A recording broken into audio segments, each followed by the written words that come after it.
So, throughout Advent, you may have noticed that Grant listed in the bulletin Christmas stories. And we had one person who did come up, Myrna Preet came up and shared with us a Christmas story. The Christmas story had a lot to do with receiving pajamas, and they were looking forward to taking some pajama pictures again this year. But Grant had hoped that other people would share Christmas stories as well, and we didn't get very many who were willing to sort of stand up here and tell a Christmas story. I think I shared one, maybe two, during children's time at Advent. And then last week, when Grant was doing his sermon, he said, Christmas always comes into our lives.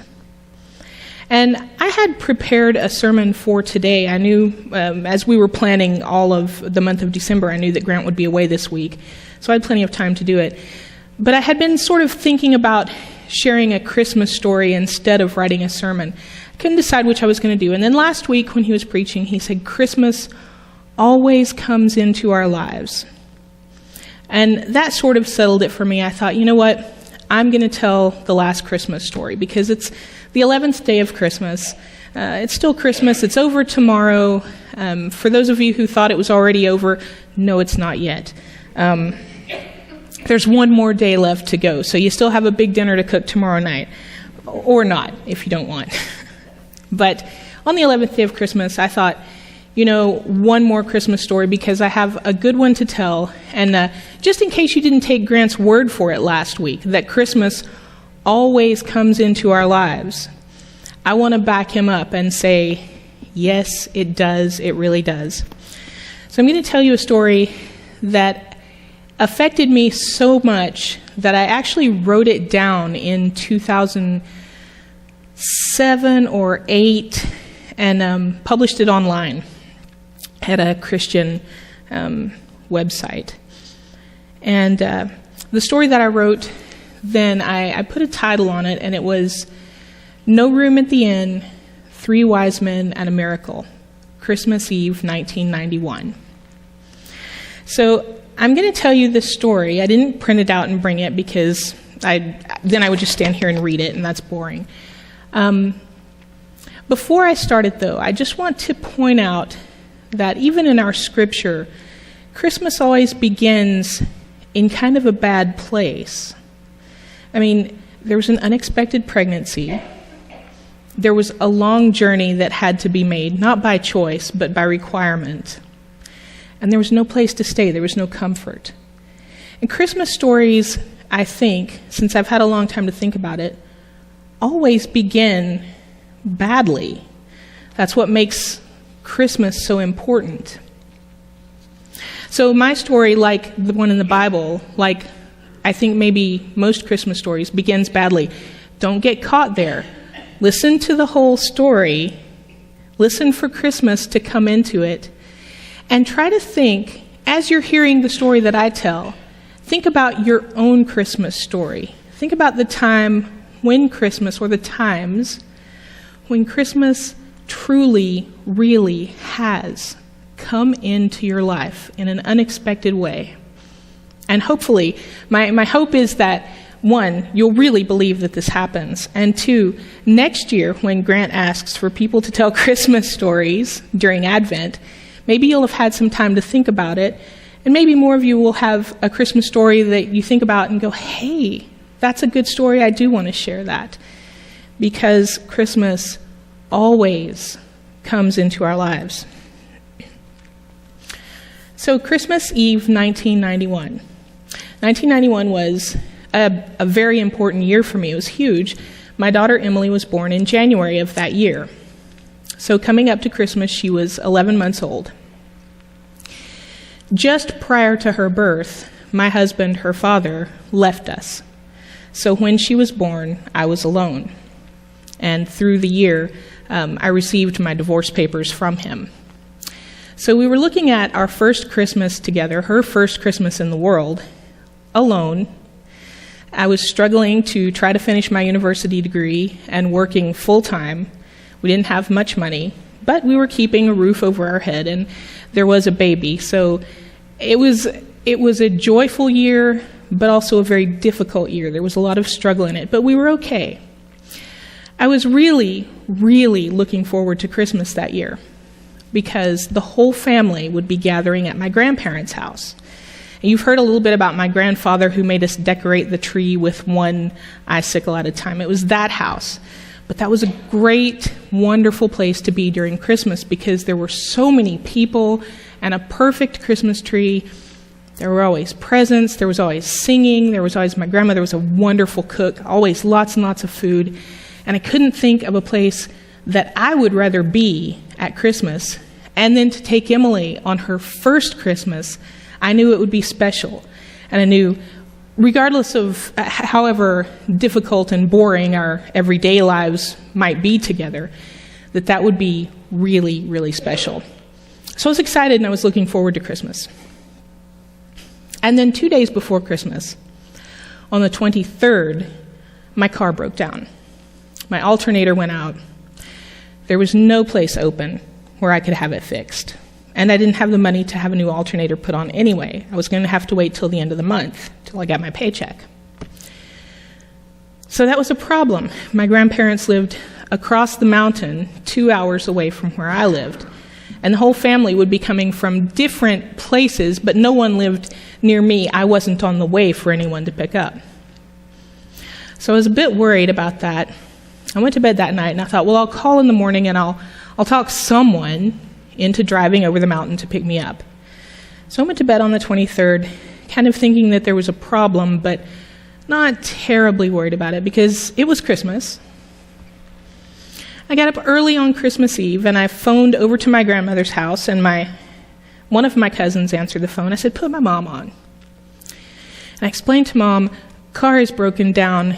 Can you please drive over and get me? I know you weren't planning to do that today, but we need a ride, so can you come and get us? And my mom said, something has happened. And then she shared with me that the night before, while I was working on getting my car fixed and couldn't do it, the family had learned that my cousin Richard, who was 22 years old, was in the hospital and had been diagnosed with AIDS, and he was dying. And so the whole family had sort of gone into a kind of trauma where they were rallied around Richard's parents, my aunt and uncle. And everyone was sort of, they had circled the wagons. And Mom said, I don't think that I want to leave and come get you. We're really trying to be supportive. And I said, what? I want to be there too. It's part of my family. Richard and I grew up together. And, I don't want to be left here alone on Christmas. I've got no presents. I haven't bought food for a Christmas dinner. Don't exclude us. Come over and get me. I know it's difficult, but come get me. No, not my mom, not my uncle. There was no one to come and get us. So, no room at the inn. It was a feeling of exclusion. I was hurt. I was deeply, deeply saddened to hear about my cousin, and I was angry. Why would they want to exclude us? And this was the baby's first Christmas, and everything was just going wrong. Everything. So I sat and I started to think, well, now what? What now? What to do? And I started going through the pantry looking for groceries, figuring out what I would cook, and wondering if there was a way to pick up some presents or have somebody bring something over that I could wrap up. And I was sort of getting on with the business of picking up the pieces and figuring out how I could make it Christmas for just Emily and I. And there came a knock on my door. I hadn't expected anyone. And I went to the door and opened the door, and there was a man that I worked with. I was, at this time, 24 years old. And the man who showed up at my door was a coworker named Paul. We worked in a restaurant, and he was a very quiet person. He was the custodian, janitor. And he was in his mid-40s, and he had once asked me to go to dinner with him. And I thought I was being polite. I hoped that I was, but I suspect now in my old and wise years that I probably wasn't at all. I had looked at his thinning hair, his janitor's uniform, his bushy eyebrows, and the mole on the side right here and said, No, not going to go to dinner with you. And there he stood on Christmas Eve, unexpected, at my front door. So I invited him in, and he was out paying visits to people just to wish them a Merry Christmas. That's how he was spending his Christmas Eve. And he came into my house and said, I came to wish you a Merry Christmas and to wish the baby a Merry Christmas. How are you doing? And then he heard how I was doing. The whole story. I hadn't yet actually cried about anything, but when he asked how I was doing, I just blabbered the whole thing. And I sat and I cried and I was miserable. And he listened and he was quiet and he was attentive and he nodded his head. And then at the end of it all, he said, I'll drive you over. I'll drive you over. He was out wishing people a Merry Christmas and showed up with the very thing that I needed more than anything else. So I was excited. I called my mother back at my grandmother's house and I said, imagine this. Someone who I once refused to go out to dinner with has shown up and is going to drive me all the way over. And instead of saying, hooray, my mother said, no, we don't want strangers here. This is a trying time for our family. How dare you suggest that some stranger come into the midst of our home at this time? No. Merry Christmas, and hung up the phone. I was furious. I mean, not only were they leaving me out, but now they were refusing hospitality to someone who had offered such an important gift, such a selfless and generous gift. I was angry. So I kind of vented my anger and said, well, thank you so much for your offer, but I guess I'm just stuck here. And he said, all right, that's all right. Don't worry about it. I've got other people to visit today. I have some gifts that I want to deliver. I want to see some people and say Merry Christmas. And then I'll come back later and we'll figure out what to do. Figure out what to do. From someone who I refused to go out to dinner with, and then my family wouldn't even allow to drive me over. But yet in his generosity, he said, I'll come back later and we'll figure it out. And then he left. So I was sitting and just trying to take all this in, but somehow I felt like a weight had been lifted because I knew someone was going to come. There was going to be help. And I felt a little better.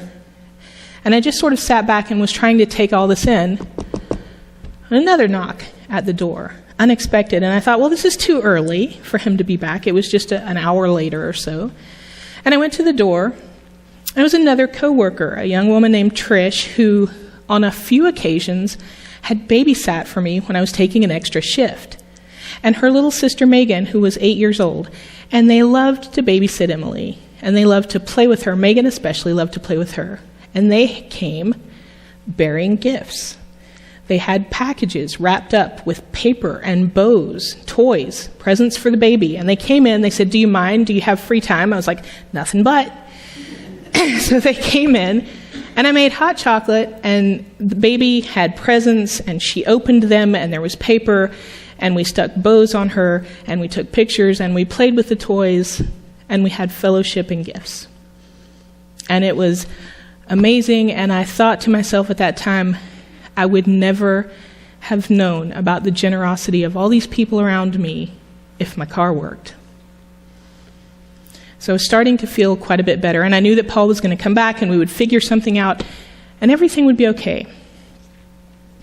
So then Trish and Megan left after a few hours. And the baby went to bed, and about 9:30 that night, someone else at the door. And I thought it was Paul returning, but it wasn't. It was a third person. This was another person who I worked with, who I had gone to university with, who I had gone to high school with. This was a friend that I had known for many, many years, who showed up at the door. His name was Jeff. And Jeff said, is baby asleep? Yes, baby's asleep. Come sit outside with me. All right. Because it had just started to snow. And it was that really perfect snow where it's not too cold to go outside, but the flakes are like the big, fat, white, fluffy ones that we all love, like in November and December when they first start, and then we're tired of in April.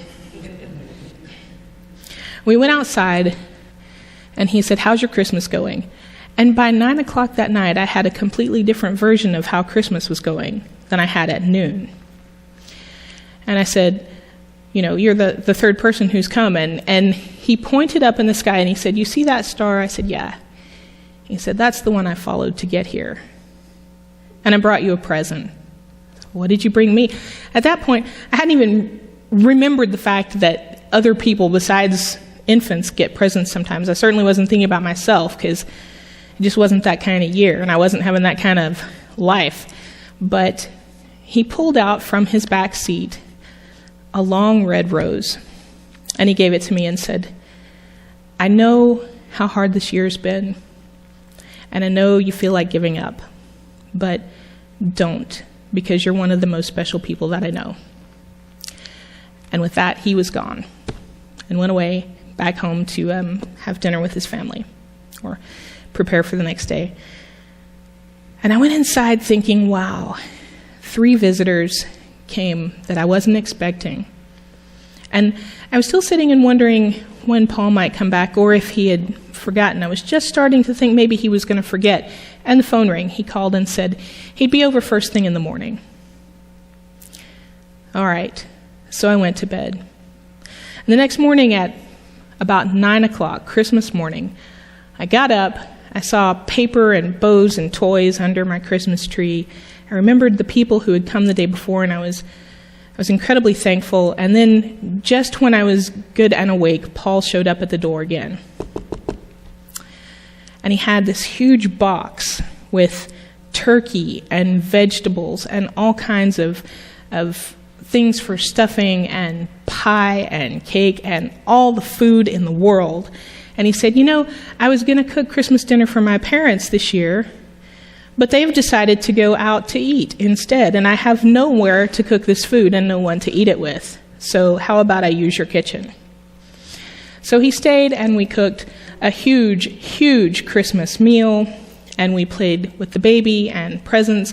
We sang Christmas carols, and it was a miracle for me. What had been a hard year and a very scary day where I thought Christmas wasn't going to happen at all turned into maybe the best Christmas ever, because it was unexpected. It was the kindness and the generosity and the love that come from other people that you didn't even know was there. And it was, for me, a miracle. And I wanted to share that Christmas story with you today, and to invite you to think back over your lives. I promise, if you think back, or if you look forward into the next days or weeks or year, Christmas will come. When you expect it, when you don't expect it, when you had expected it and thought it wasn't coming, it will come. That is the promise. That is the miracle. Merry Christmas.